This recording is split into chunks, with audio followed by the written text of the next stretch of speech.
Assalamualaikum warahmatullahi wabarakatuh. Nama saya Kurniawan Pratama dengan NIM 1904011029. Di sini saya ingin mempresentasikan tentang bab perencanaan kapasitas dan lokasi kapasitas. Baiklah, saya akan menjelaskan tentang perencanaan kapasitas. Apa sih itu perencanaan kapasitas? Jadi, kapasitas adalah tingkat keluaran maksimum yang dapat dicapai oleh fasilitas. Jadi, perencanaan kapasitas adalah proses untuk menetapkan tingkat keluaran yang dapat dicapai oleh fasilitas atau proses menetapkan kapasitas itu tersendiri. Fasilitas dapat berupa seluruh organisasi divisi atau hanya suatu mesin. Perencanaan kapasitas biasanya dilakukan dalam dua tingkat. Yang tingkat pertama bersifat strategis dan berjangka panjang, dijalankan untuk waktu yang lama, modal yang besar, dan akan berdampak besar pada perusahaan. Jadi, apabila kita menggunakan perencanaan kapasitas yang tingkat pertama untuk jangka panjang, tetapi modalnya juga harus besar, dan ini mempunyai risiko yang besar untuk masa depan perusahaan. Apabila kita salah mengambil langkah dalam perencanaan kapasitas ini, maka hal itu sangat berpengaruh nantinya pada keuangan perusahaan karena kita sendiri membutuhkan modal yang besar untuk perencanaan kapasitas ini. Tetapi apabila perencanaan kapasitas ini berhasil di masa depan nanti, maka akan dipastikan keuntungannya mungkin dapat berlipat-lipat daripada keuntungan saat ini. Yang B ada tingkat kedua kan, bersifat taktis dan berfokus pada masalah jangka pendek yang mencakup perencanaan tenaga kerja, inventaris, dan penggunaan mesin sehari-hari. Jadi tingkat pertama bersifat strategis, sedangkan tingkat kedua bersifat taktis. Merencanakan kapasitas penting jika perusahaan ingin tumbuh dan memanfaatkan sepenuhnya permintaan. Kapasitas menjadi rumit karena memerlukan komitmen jangka panjang dari sumber daya yang mahal seperti fasilitas besar. Jadi merencanakan kapasitas ini penting, tetapi juga rumit. Karena apabila perusahaan ingin berkembang lebih jauh, maka mereka harus merencanakan kapasitas dengan sebaik mungkin dan tidak gegabah. Karena perencanaan kapasitas ini dapat menentukan hancur atau berhasilnya masa depan perusahaan. Pengukuran kapasitas. Saat membahas kapasitas suatu fasilitas, kita memerlukan dua jenis informasi, yaitu yang pertama adalah jumlah kapasitas yang tersedia. Yang kedua adalah efektivitas penggunaan kapasitas. Jadi saat kita membahas kapasitas suatu fasilitas, jadi kita harus tahu dulu kapasitasnya yang tersedia itu mencukupi atau tidak, atau kurang, atau masih berlebih. Kalau misalnya masih berlebih, kita tidak perlu untuk merencanakan kapasitas untuk kedepannya. Apabila ternyata pas-pasan atau kurang, maka kita harus merencanakan kapasitas, harus membuat kapasitas tambahan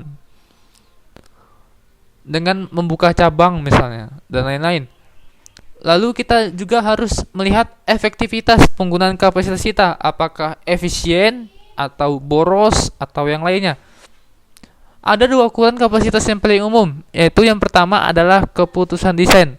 Adalah tingkat keluaran maksimum yang dapat dicapai oleh fasilitas dalam kondisi ideal. Yang kedua adalah kondisi efektif, yaitu tingkat keluaran maksimum yang dapat dipertahankan dalam kondisi normal. Pemanfaatan kapasitas secara sederhana dapat dihitung sebagai berikut. Yang pertama, pemanfaatan efektif sama dengan hasil sebenarnya dibagi kapasitas efektif dikali 100%, sedangkan pemanfaatan desain sama dengan hasil sebenarnya dibagi kapasitas desain dikali 100%. Pertimbangan kapasitas.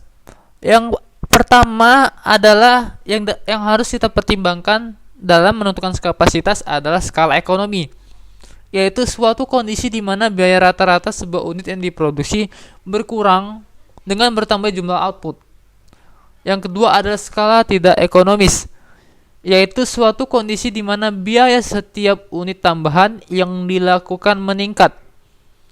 Yang C adalah publik berfokus, yaitu fasilitas yang kecil, terspesialisasi, dan berfokus pada serangkaian tujuan yang sempit. Dan yang terakhir adalah jaringan subkontraktor, yaitu alternatif lain untuk memiliki fasilitas produksi yang besar adalah dengan mengembangkan sebuah jaringan subkontraktor dan pemasok yang besar yang melakukan sejumlah tugas. Pengambilan keputusan perencanaan kapasitas. Ada 3 langkah prosedur untuk membuat keputusan perencanaan kapasitas, yaitu yang pertama, tahap pertama adalah kita identifikasi dulu persyaratan kapasitas. Jadi kita harus tahu kenapa kita memikirkan perencanaan kapasitas, apa tujuan kita, dan lain-lain. Peramaan kapasitas. Kebutuhan kapasitas diidentifikasi berdasarkan perakiraan permintaan masa depan. Jadi kita merencanakan kapasitas dengan berdasarkan seperti apa permintaan masa depan, atau apakah lebih besar, jauh lebih besar, atau mungkin biasa saja.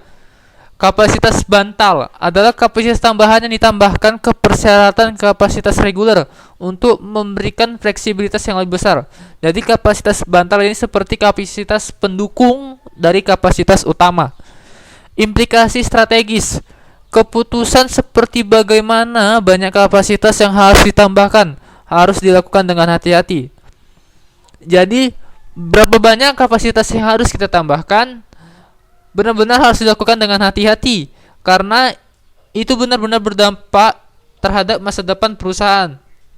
Apabila ternyata perakiraan permintaan masa depan kita ternyata salah, yang kita mengharapkan ekspektasi kita jauh lebih besar, ternyata realitanya biasa saja, maka akan terjadi ketidakefisienan kapasitas. Banyak kapasitas yang tidak terpakai, dan itu membuat menjadi kita rugi.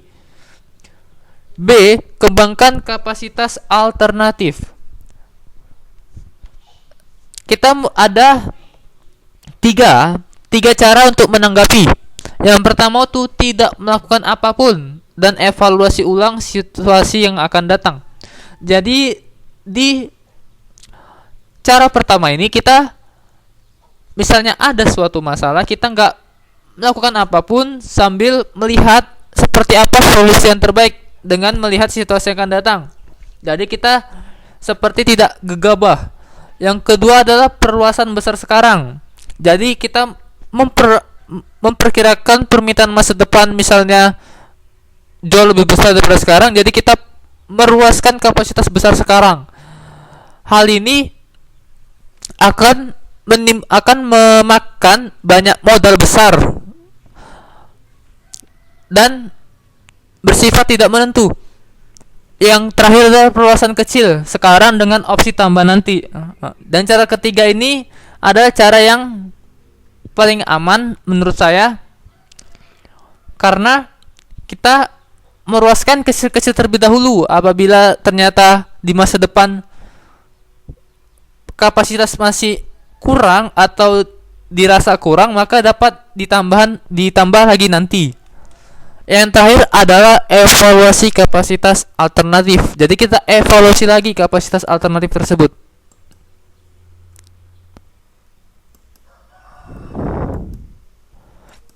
Mungkin hanya itu saja sampai di sini di part yang pertama ini. Yang selanjutnya akan saya bahas kembali di part yang kedua. Terima kasih. Assalamualaikum warahmatullahi wabarakatuh.